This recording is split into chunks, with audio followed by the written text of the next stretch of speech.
Hi, welcome to a new episode of Fog of War. I'm Matt Kosminski, art director on Dawn of War 3. And I'm Tristan Brett, lead environment artist on Dawn of War 3. Cyprus Ultima is our medieval world that expresses the sort of way of life or the style of life that people in the 41st millennium experience.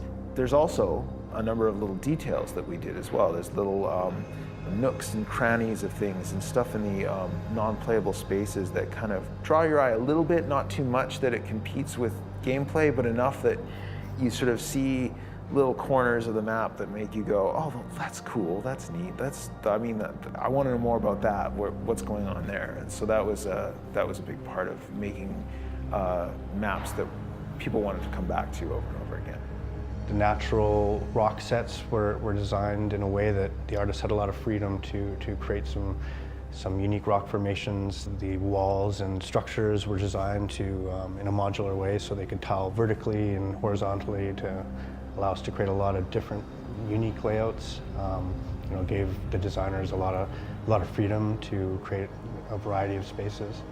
The whole intent around Cage World was to create something very alien and very disorienting. And also, for me, I wanted to do something that players had never really seen in a Dawn of War game before, something very, very unique.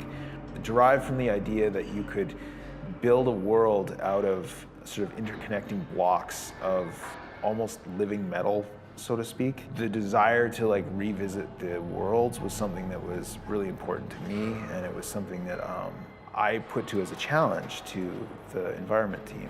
How can we create these worlds so that when I look at them, they still feel very 40K, they feel like an expression of what we've seen in the paintings, what we've seen in the tabletop, what we've seen even in our previous games, but do it in a way that makes the player feel like, hey, I can come back to this place, and there's sort of something appealing about it, there's something intriguing, and then there's a touch of mystery, but that I can also, see the action, I can see the battle taking place.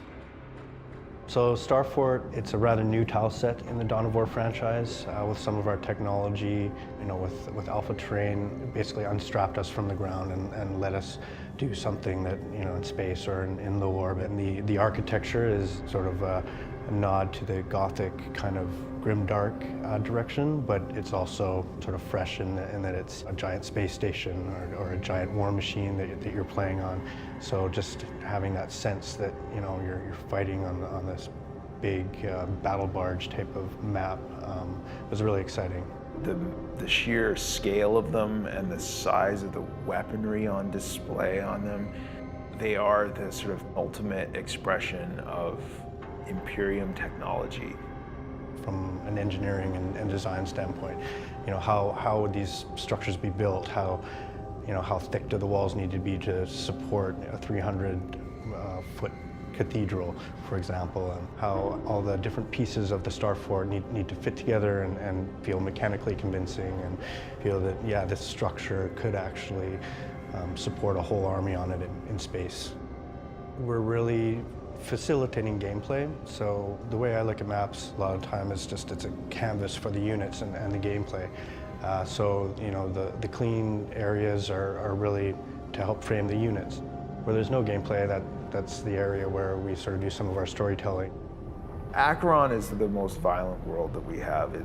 There's lava spewing everywhere. There's these ever-shifting glaciers of ice that are moving across the surface, and they're perpetually collapsing into the volcanic action beneath it. But we wanted something that had an element of beauty to it. That was, when I look at it, I'm like, wow, that looks really, really cool. I don't want to go on a vacation there, but there's something neat about escaping into that world, and that was part of the challenge. And part of it was creating those color palettes that would invite you in.